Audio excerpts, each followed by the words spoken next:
Tony Brown was one of the best shooters in Aggie basketball history. He was first team All-Big West as a senior, averaging almost 15 points a game, and was later named to the league's All-Tournament team. He played on 2 NCAA basketball teams for the Aggies, and as a junior, hit one of the most memorable shots in Aggie history against Ohio State to put the game into overtime on the way to an upset of the number 25 Buckeyes. When I got called by Doug and he told me about it, I was pretty ecstatic. I really didn't know what to think. Some of my first thoughts were to be inducted with all the great athletes that are in the Utah State Hall of Fame is, incredible feat for not only me, but, my family and all the things that I've done and that they've supported me in along the way. But, all in all, it was just a really big emotional rush, I guess. When I got recruited by Coach Eustachy, and I figured I was going to be the next Justin Jones. And then he left in the summer, and Coach Morrill stepped in and their staff, and I couldn't have asked for probably a better atmosphere for my style of game as far as being able to play, off the ball and passing. I don't think a lot of people realize maybe I was a better passer than I was, just because I scored, a bunch of points in high school. So it was maybe a blessing in disguise.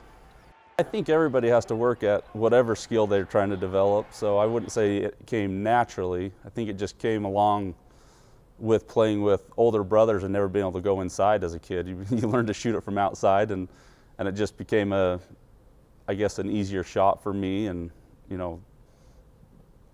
I don't know if I'm one of the best shooters, but because there's been a lot of great shooters that come through the university.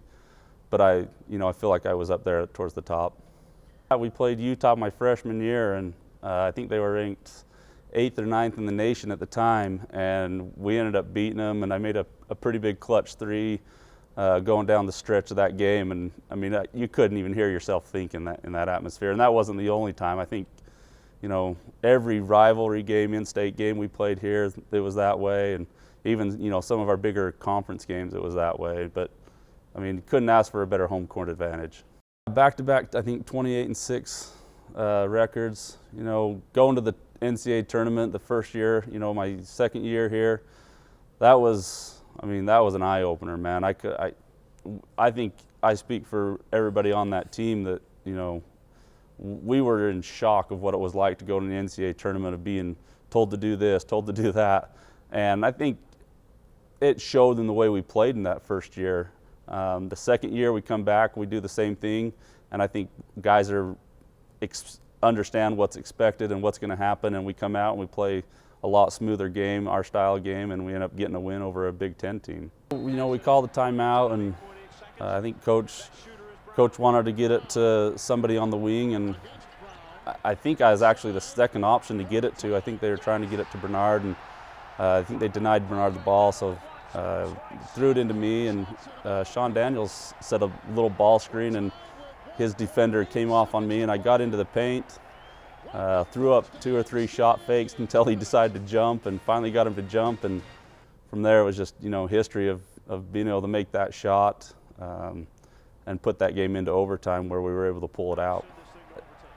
There were other very memorable games, but I think that was probably the most memorable, just being at the NCAA tournament, being an upset in a 5 seed at the time. So I think that would probably be by far the most memorable. Being a part of the first 4 years of Stu's career here, and where it's went from there, it's kind of special to me to be able to think that I was part of the beginning of what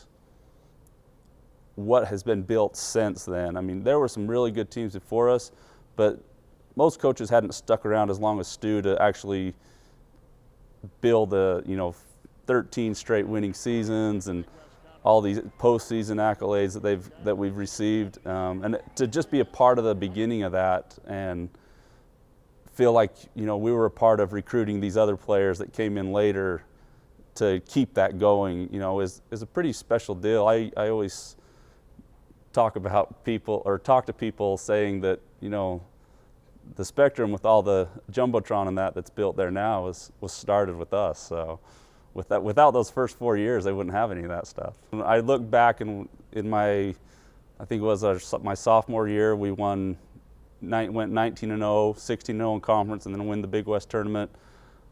I look back at that now and I was like, that was incredible. I mean, it was one of the biggest rushes of my life, and you know, to live it is something I always look back on and have a hard time even believing that I was a part of it.